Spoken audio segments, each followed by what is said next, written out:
Hello and welcome. So my last video on Dahvie got around 300 views as of recording this video.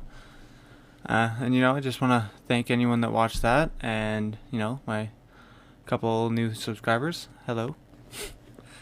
Now this video is going to be focusing more on just the fact that he's an incredibly large he manipulates a lot. He is a manipulator. And not so much on the gross pedo stuff. That's coming later. But today we're just gonna be discussing some of his ex-bandmates, because there's a few of them.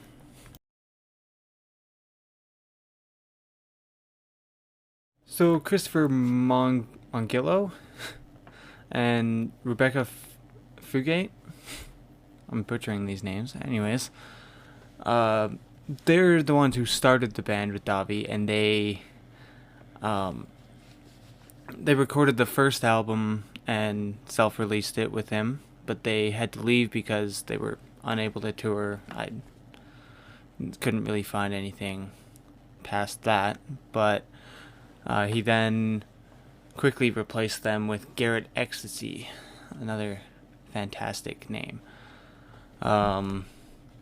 He was only in the band for a short time, because after Dahvie had been arrested on stage for sexually assaulting a girl, Ecstasy had later seen a young girl that he recognized from the night before when he tried to get into the van, and Dahvie shooed him away, talking to the police. So he said that he had to leave. He said that deeply disturbed him, and understandably so. But him leaving paved the way for the longest standing member and the kind of main focus of today's video, Jeremy Bryan Griffiths, or Jayy Monroe.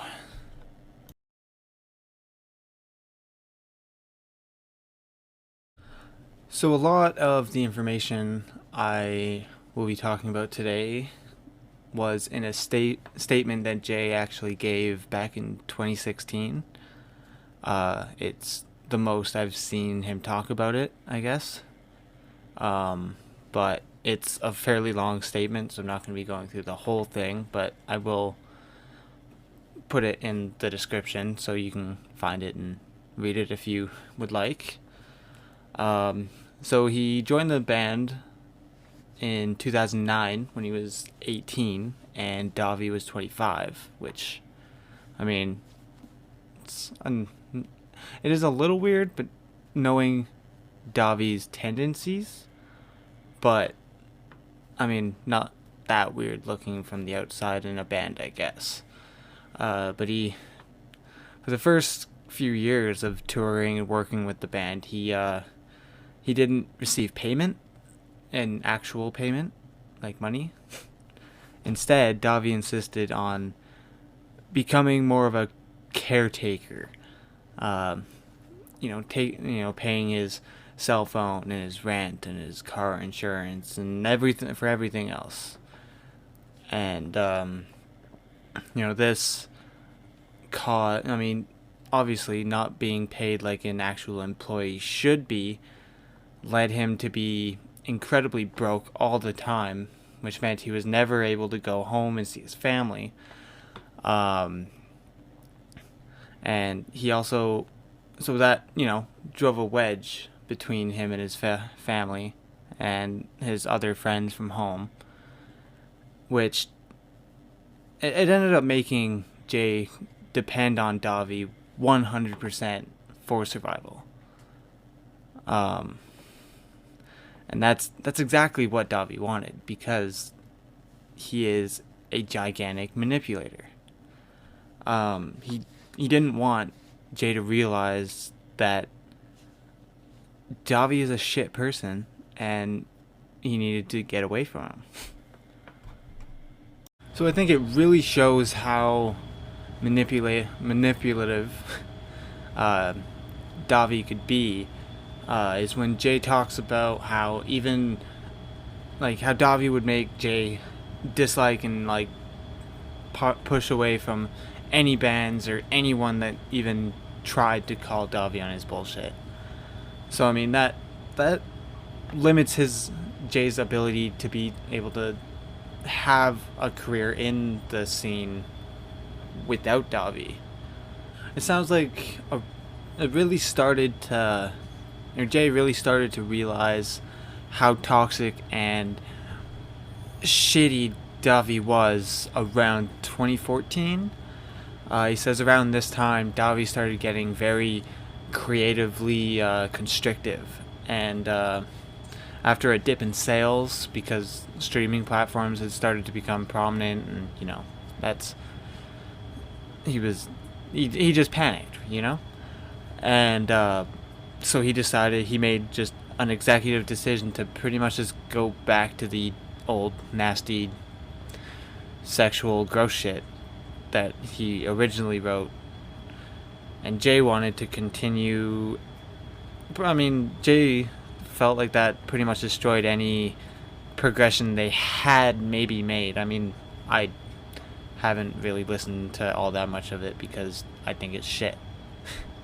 So I wouldn't really know if there's much progression. But he thinks there was, and he felt like that was just tossed out the window. And he felt like he had no say in the music for a bit.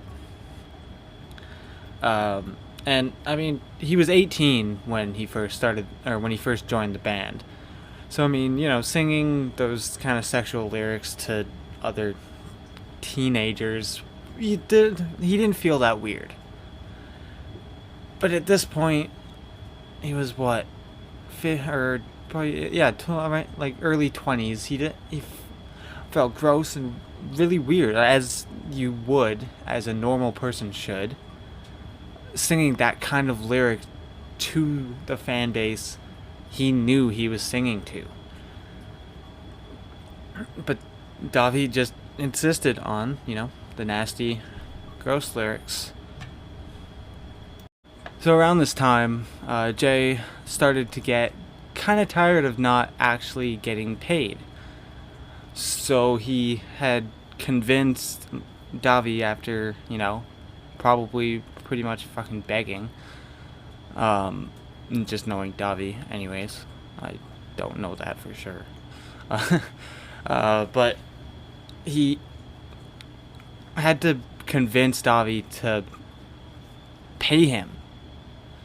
So Dahvie finally gave up and, put him on a retainer, which was usually late or short, or probably both. I mean, let's be honest here. Dahvie wanted to keep Jay under his thumb. The only time Jay ever got rightfully paid was when they had a manager, but that manager got fired. So I'm guessing that Dahvie fired the manager partially because, I mean, at this point he was living a rock star lifestyle.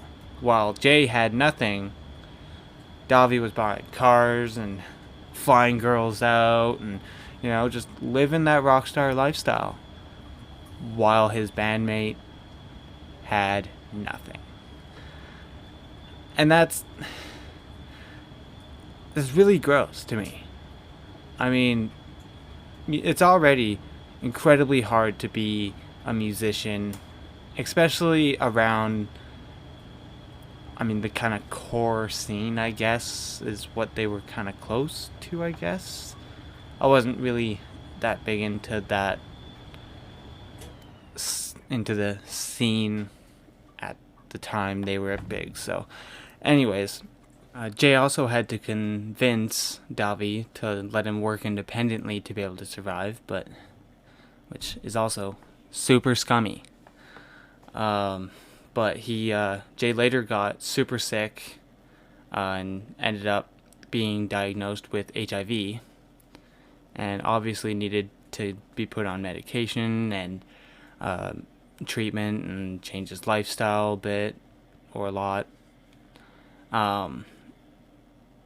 And there was one little problem with that, though. There was an upcoming tour. And, I mean, he thought, as a normal person would, that there isn't really a tour if he's super sick and not able to do it. But Dahvie thought differently, the shit he is. He decided that he was in too much debt and couldn't afford to cancel the tour because of the previously stated lifestyle he was living. So he convinced, I personally think he manipulated Jayy into agreeing to doing the tour, which ended up being a bust anyways. Their attendance was super low. The VIP meet and greets were ridiculously priced, and Dahvie was usually late because he was back at the hotel room with some girl, probably underage. And then shows started getting canceled left and right because venues started hearing about Dahvie's shit reputation, which also kind of transfers to Jayy. So, I mean, they have this shit tour while he's sick as a dog. I mean, that's got to be a super low point. But he, they got back from tour. He got on a new health regimen, got on his treatment and medication, and as far as I know, he's been healthy since. So, after, he got healthy again, they started working on another album. Or Jayy wrote an album in 2-3 weeks, and Dahvie paid him $1,000. $1,000 for 3 weeks of incredibly, writing music is hard. I've written a couple songs here and there with friends in the past, and it takes a lot of work. And to write an entire album, besides a couple songs, in a couple weeks for $1,000, when you know that Dahvie would be making way more than that when the album releases, was the final straw for Jayy. He finally decided it was time to quit. He left the band, which, it caused Dahvie to abruptly move to Ohio with his girlfriend, leaving Jayy homeless, but he managed to move in with a friend in Arizona, and sounds like he's been doing a lot better since. Anyone would hopefully be doing at least a little bit better after getting away from a garbage human being like Dahvie. But you can't help but hope there isn't any, lasting damage Dahvie caused, which, to be honest, there probably will be. Just like any of his other victims.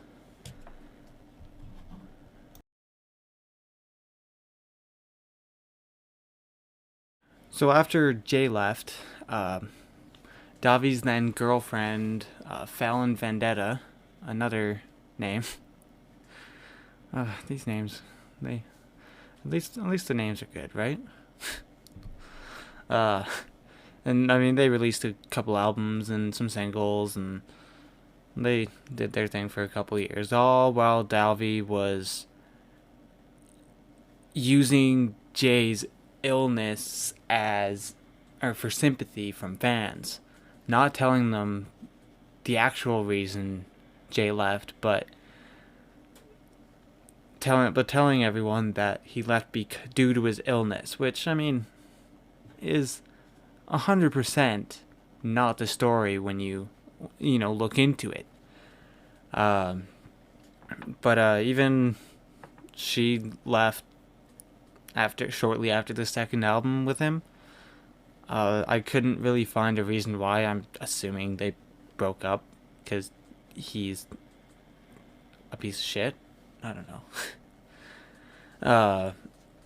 But he's currently trying to rebrand himself as the Kawaii Monster, and while the monster part is fitting, he can't be allowed to rebrand. He can't be allowed to distance himself from what he's done, from his old name. And that's why I'm making these videos. Because I care about the smaller music scene that he used to kind of be connected to. And I think that anyone acting like this in that scene deserves to be called out. And with that, I'm gonna end this video. Thanks for watching. To anyone who watched my last video, thank you again. I was really not expecting to get that many views. And you know, my couple new subscribers, thank you as well. You guys all really made my week. Anyways, like if you like, dislike if you didn't, or if you're a Blood on the Dancefloor fan. Subscribe if you want more, and I'll see you next time.